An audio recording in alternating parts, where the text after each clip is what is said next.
Buenas tardes, les habla el licenciado Marcelo Pared y continuando con el desarrollo de los contenidos de la cátedra de Enfermería en Emergencia y Catástrofes, hoy vamos a hablar de modo de transportar la víctima desde el lugar del siniestro hasta los servicios de atención hospitalaria, medios vehiculares. En las anteriores clases vimos lo que es el triage, la forma de clasificación, la forma de actuar, y lo que vamos a hacer en la clase de hoy vamos a desarrollar los medios de transporte que contamos mejor dicho en la parte asistencial para poder transportar a la víctima ante una situación de desastre. Y también vamos a hablar de cómo está organizado ese centro coordinador, el cual disculpe la redundancia, coordinan las actividades de esos medios de transporte desde el lugar del siniestro hacia los centros de atención. Funcionamiento y organización de un sistema de emergencia extrahospitalaria. Los sistemas de emergencia extrahospitalaria son, por tanto, un nivel más de atención sanitaria que, integrado con los otros dos, atención primaria y especializada, tienen como objetivo prestar una atención a aquellas situaciones graves en las que corre peligro la vida del paciente o pueden quedar secuelas graves. Dicha atención, experta y de calidad, se ha de prestar en el menor tiempo posible y allí donde se producen dichas situaciones que llamamos emergencia. Estas prestaciones de atenciones vehiculares ante diversas situaciones que deben llevar de la víctima del lugar del siniestro hacia los centros hospitalarios, poseen centro de coordinador. ¿A qué se denomina centro coordinador? Los centros coordinadores de emergencia se constituyen en nudos estratégicos de gestión de recursos y apoya los distintos niveles de atención. Permite la recepción y emisión de múltiples llamadas simultáneamente y la interacción entre los distintos puestos de operador y coordinador. Ayudan a que la información que un operador está registrando sea vista en el mismo momento por otro operador y el médico coordinador. Funciones como la escucha compartida son fundamentales, ya que consiste en el que el médico coordinador esté escuchando a usuarios y operador sin necesidad de interactuar con el usuario, si no es necesario. ¿Qué quiere decir eso? Los centros coordinadores, acá que hay en la ciudad, por ejemplo, capital, son el servicio de emergencia 107. Tenemos una base donde se recibe el llamado, ese llamado se recibe, y ahí lo que se hace es ver si hay algún tipo de socorro o algún tipo de ambulancia o vehículo que esté cerca del lugar del siniestro. Lo que se hace es coordinar el centro coordinador con el coordinador de esa ambulancia, que puede ser un médico o un enfermero, y llegar hasta el lugar del hecho. Para eso sirve el centro coordinador. Para esto también tenemos los transportes sanitarios. Y no es que es común el transporte sanitario. Hay varios tipos de transporte sanitario que nos van a llevar a nosotros a tener mayor complejidad a la hora de atención de la víctima. El transporte sanitario, distinguimos varios tipos de transportes sanitarios, dependiendo de su finalidad, del medio del que se lleva a cabo o de su grado de cobertura. Los transportes sanitarios se clasifican en función de la finalidad, en función del medio en que se realiza, en función del grado de cobertura. En función de la finalidad, los transportes sanitarios primarios, que es el traslado desde el lugar en el que la persona ve alterada su salud hasta el primer centro en que recibe asistencia. El transporte secundario es el realizado entre centros asistenciales e implica siempre haber recibido una asistencia previa. Se traslada por agotamiento de la posibilidad de orden asistencial o terapéutico. ¿Qué quiere decir esto? El transporte primario tuvo un accidente de tránsito, se lo lleva desde el sitio del accidente, hacia el centro de atención. Y el transporte secundario se lo lleva desde un centro de atención que, por ejemplo, no tiene los medios para poder salvar o estabilizar la vida de la víctima, se lo lleva de ese centro hacia otro centro de mayor complejidad para que se pueda seguir el tratamiento con la víctima. A eso se denomina transporte secundario. En función del medio en el que se realiza, hay transporte terrestre, por ejemplo las ambulancias, Marítimo, embarcaciones rápidas o de medio tonelaje. ¿A qué se refiere eso? El transporte de una emergencia tiene que ser rápido, ligero, no debe ser grande, porque la idea es acortar tiempo en el traslado de la víctima. Y aéreos como ser helicópteros y aviones que se van a presentar si no contamos ni con terrestre ni con marítimo. Principalmente los aéreos son cuando el lugar de siniestro es alejado del centro de atención y por terrestre vamos a demorar mucho tiempo o las situaciones no son para hacerlo por terrestre. En función del grado de cobertura tenemos individuales, colectivas, de intervenciones urgentes. Colectivos son prácticamente sistemas de transporte que la víctima no requiere atención de urgencia. Es más, por ejemplo, un transporte de víctimas estable. Entonces puede llevar varias víctimas. Individuales son cuando necesita mayor complejidad y urgentes ya es cuando la víctima ya está en un triage de atención inminente. Los objetivos de la asistencia del transporte sanitario podríamos resumirlo en 3. Llevar lo antes posible al lugar del accidente el personal y material adecuado para facilitar la asistencia sanitaria a las personas que resulten lesionadas o indispuestas. Estabilizar el estado cardiorrespiratorio del paciente y las lesiones de la víctima en el lugar del accidente. Trasladar, manteniendo dicho estado al hospital más adecuado, alertando a los servicios que sean necesarios. Esos son los objetivos que tiene el transporte. Centrándonos en el transporte terrestre, se clasifican las ambulancias en función de los servicios que prestan. Acuérdense de eso, las ambulancias se tienen que clasificar. Tenemos ambulancias individuales, ambulancias colectivas, ambulancias asistenciales.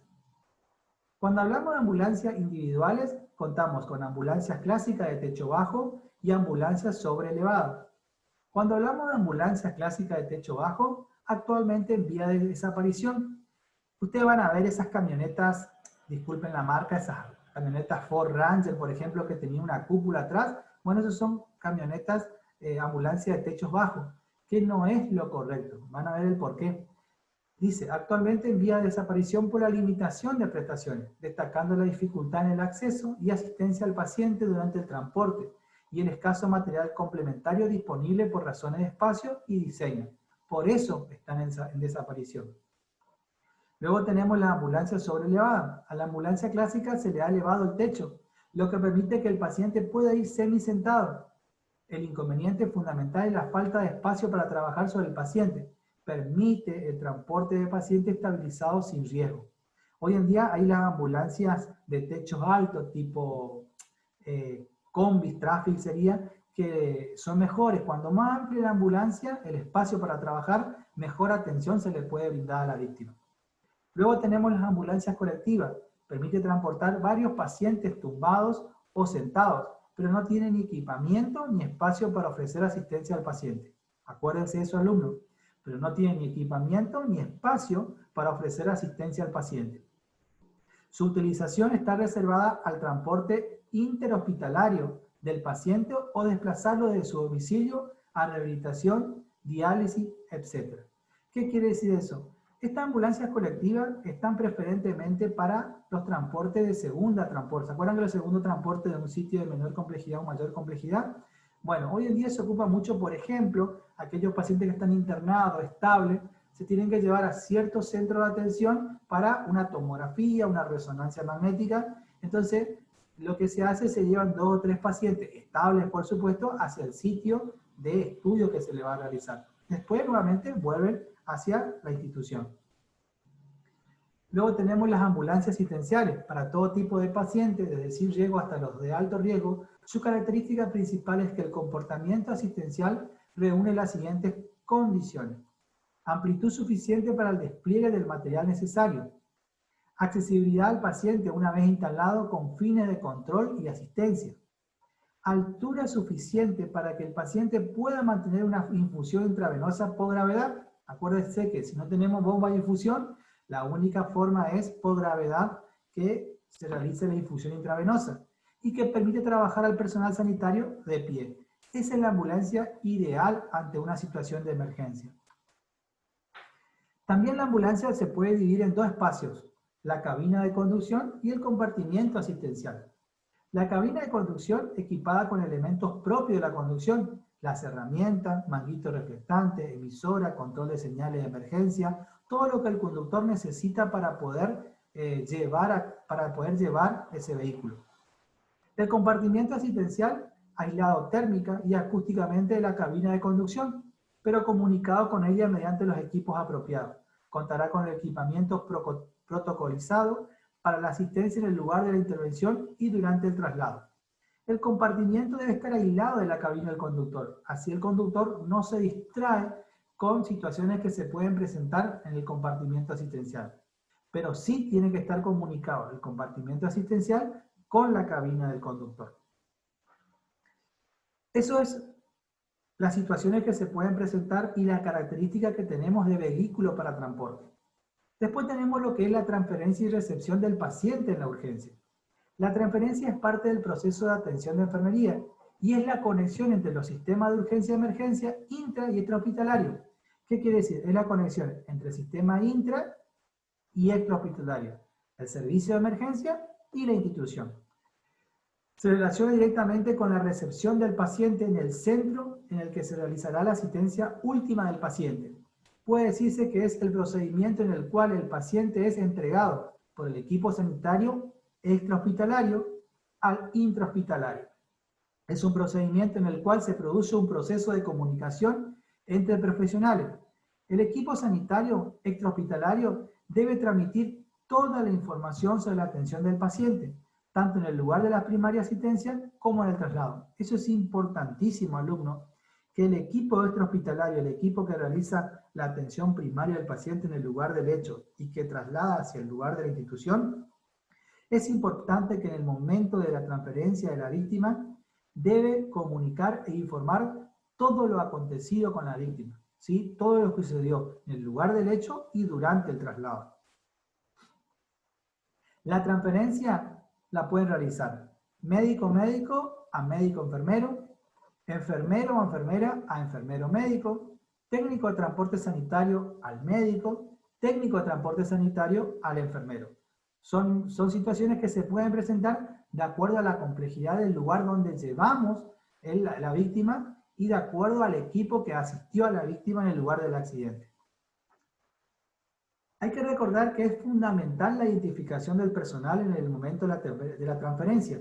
Acuérdense de eso. La información verbal requerida durante la transferencia es edad y sexo, siempre tienen que informar edad y sexo, antecedentes clínicos patológicos prevalentes, alergia a medicamentos biológicas o físicas. Esto es en el caso que el paciente esté consciente y el paciente no pueda dar información y durante la valoración, ¿se acuerdan que teníamos valoración primaria y valoración secundaria? Una vez que el paciente está estable, procedemos a la valoración secundaria. En la valoración secundaria tenemos que ir informando y tomando los datos que el paciente nos pueda ir informando a nosotros. Y estos datos tenemos que nosotros ir registrando porque son los datos que vamos a compartir con la institución donde va a ir derivado el paciente. Motivo de la atención extrahospitalaria y circunstancia de la misma, lesiones que el paciente presente en el momento de la transferencia, atención sanitaria recibida en el lugar de la asistencia, atención sanitaria recibida durante el traslado, soporte asistencial que ha requerido y que requieren en este momento, medicación administrada, dosis, hora de administración y qué vía se la administró, y observaciones personales que nosotros como equipo de salud que atendió directamente al paciente podemos ver y que pueda ser información precisa a la hora de realizar la transferencia del paciente. Vamos a informar la vía aérea, la ventilación que tenía el paciente, el nivel de conciencia del paciente, la hemodinamia, lesiones con riesgos vitales, como le dije, valoración primaria, y lesiones con riesgo funcional, valoración primaria, la evolución, lesiones menores también vamos a informar, y relación con familiares o allegados en el caso que hemos tenido la oportunidad de recabar ese tipo de información, tenemos que informar. Ese es el traslado de la víctima hasta el lugar de la institución. ¿Se acuerdan que en las clases anteriores hablamos de triage y hablamos de RAP? que el triage es un sistema de clasificación y el RAT es un sistema de clasificación sumado al RAT, pero de actuación. Bueno, acá vamos a hablar del triage ante situaciones de múltiples heridas antes de transportar la víctima hasta el lugar de atención. Vamos a recordar que el triage o clasificación es el conjunto de procedimientos asistenciales que ejecutados sobre una víctima orientan sobre sus posibilidades de supervivencia inmediata, determinan las maniobras básicas previas a su evacuación y establecen la preelección en el transporte. Eso es importante. El triage, que es la clasificación, nos va a nosotros ayudar a realizar la preelección del transporte que debe llevar a esa víctima hasta el sitio, hasta el lugar donde será atendido. El triage no es una técnica, es una necesidad determinada por el número de víctimas, naturaleza de las lesiones, rendimiento de los recursos sanitarios con que contamos también nosotros, distancia a los hospitales y esperanza asistencial. Porque mediante el triage, por ejemplo, podemos ocupar, cuando hablamos de distancia, podemos ver el tipo de transporte, que puede ser terrestre o aéreo. Naturaleza de las lesiones, de acuerdo a la clasificación, vamos a ver qué tipo de lesión tiene la víctima y qué víctima debe llegar más pronto a la institución que otra. Eso nos va a ayudar el triage, la clasificación que debemos realizar. ¿Cómo vamos a realizar la clasificación? Los diferentes tipos de clasificación están basadas en la noción de plazo terapéutico y amparados en los siguientes principios. Todas las clasificaciones están amparadas en los siguientes principios: la salvación, las principales amenazas, la clasificación,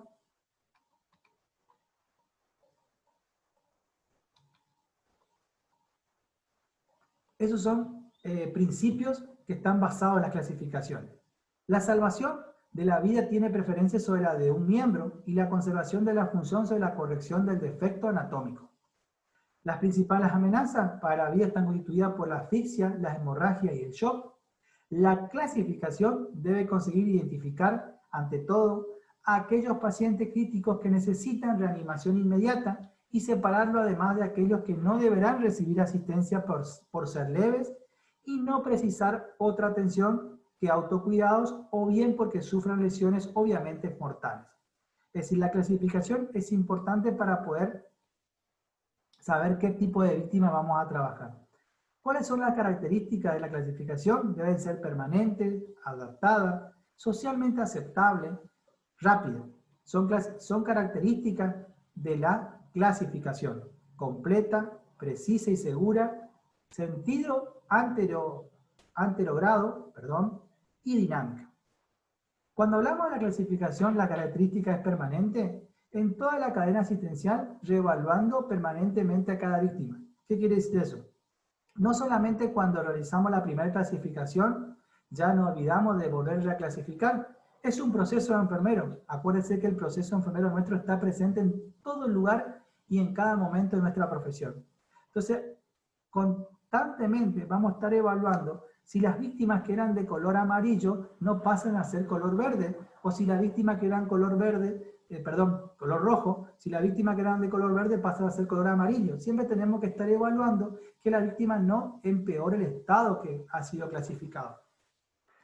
Deben ser adaptadas el número de pacientes, la distancia de los centros asistenciales, el número de medios de transporte, la capacidad asistencial en la zona. Sociales aceptables, siempre que las circunstancias lo permitan, mantener los núcleos familiares y sociales dentro del área próxima a su lugar de residencia. ¿Qué quiere decir eso? Si el accidente fue, por ejemplo, en el interior de Corrientes y la víctima de esa parte, y si los servicios asistenciales tienen la capacidad de atender a esa víctima en esa zona, dejar a la víctima en esa zona, ya que su núcleo familiar está cerca de donde va a ser atendido el paciente. Por eso es importante y hablar de socialmente aceptable. Deben ser rápidas, para no retrasar la atención a las víctimas que esperan en su turno. No se debe tener nunca una víctima ya clasificada y estabilizada demorando su evacuación. De una manera ampliamente aceptada, se considera que se deben emplear 30 segundos en clasificar una víctima muerta, 1 minuto para una víctima leve y 3 minutos para evaluar una víctima grave. Estos son los parámetros estándar que se tiene para clasificar una víctima. Acuérdense, 30 segundos en clasificar una víctima muerta, que ha obitado, 1 minuto para una víctima leve y 3 minutos para evaluar una víctima grave. Otra característica son completas. Ninguna víctima debe ser evacuada antes de ser clasificada, con la excepción de oscuridad, condiciones meteorológicas adversas o existencia de un riesgo potencial importante. Deben ser precisas y seguras, ya que todo error inicial puede ser fatal para una urgencia grave, pues no siempre es posible rectificar ante la duda de qué categoría incluir a un paciente. ¿En qué categoría incluir a un paciente? Perdón. Es conveniente hacerlo siempre en la categoría superior. Sentido anterogrado. Una vez abandonado un determinado escalón sanitario, el evacuado debe alcanzar el destino que se le fijó sin retrasarlo a puntos posteriores. Dinámica sin solución de continuidad.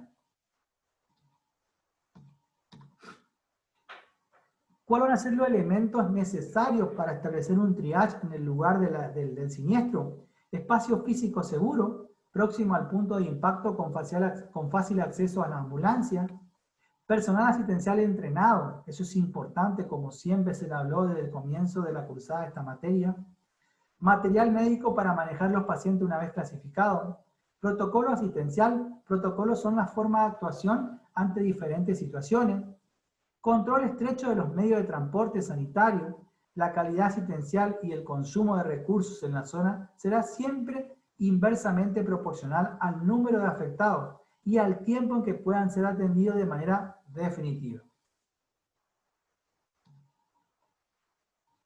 Los elementos necesarios para establecer un sistema de triage son etiquetado. El proceso de etiquetado es decir, la identificación del paciente mediante el uso de tarjetas.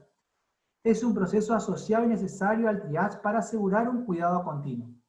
¿Qué quiere decir eso? ¿Se acuerdan que ya hablamos de triage en la clase anterior? Pero en el lugar del hecho tenemos que clasificarlos por tarjeta de colores. Existen varios tipos de tarjetas de triage. Los más empleados y conocidos son los colores, que siguen el criterio cromático anteriormente definido, que es internacionalmente aceptado y reconocido, pero que habitualmente nunca están disponibles.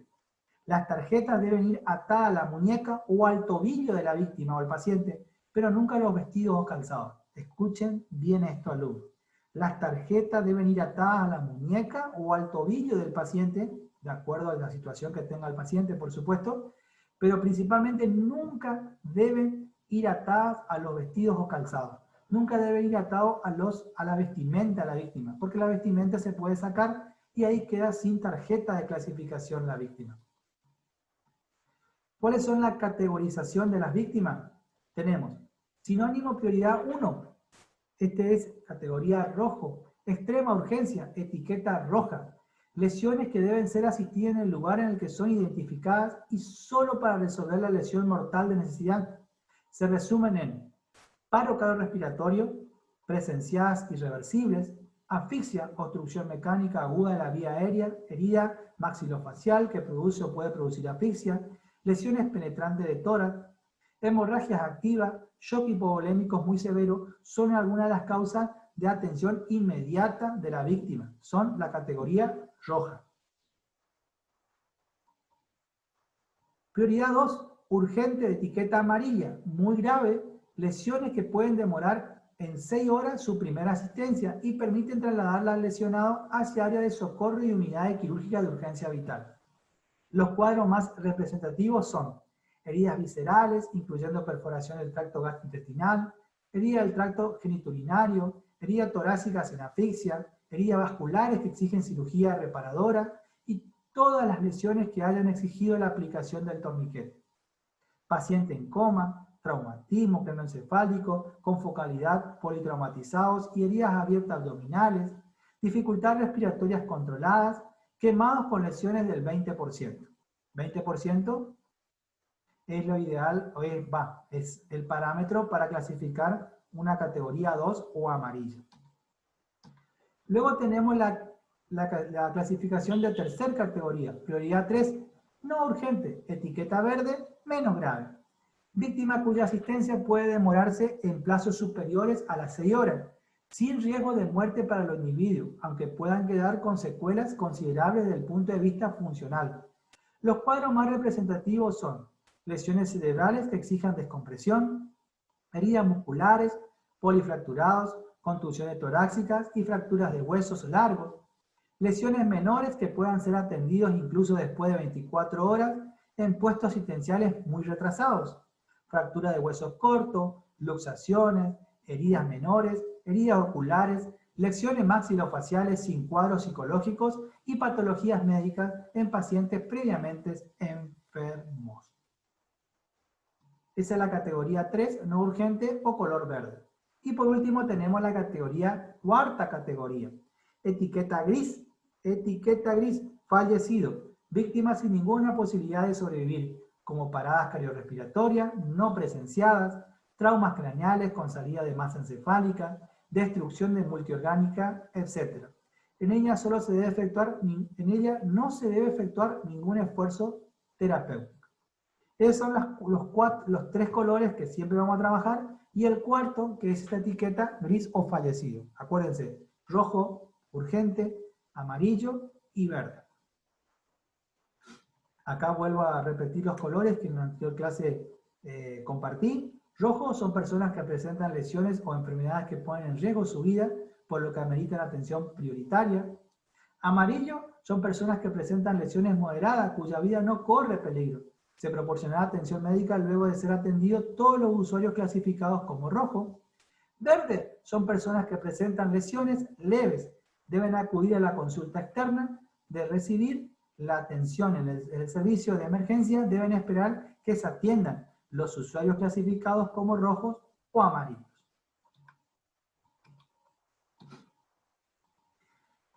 La característica de una buena asistencia en situación de catástrofe deben ser precoz, catástrofe o accidente de víctimas múltiples. Deben ser precoz, resolutiva en la aplicación de maniobras salvadoras, ejecutada según el grado de urgencia, criterio de clasificación. Por eso es importante entender cómo se clasifica una víctima y qué es una clasificación y qué es una clasificación con atención de la víctima. Acuérdense de eso, alumnos. Documentada sencillamente, siempre deben registrar sus actuaciones por parte del equipo de salud y deben ser continuadas. ¿Por qué deben ser continuadas? La víctima, cuando llega hasta el sitio de atención, se debe continuar con la atención por parte de la víctima. Bueno, hasta acá hablamos de lo que son los centros coordinadores para la atención, hablamos de lo que es el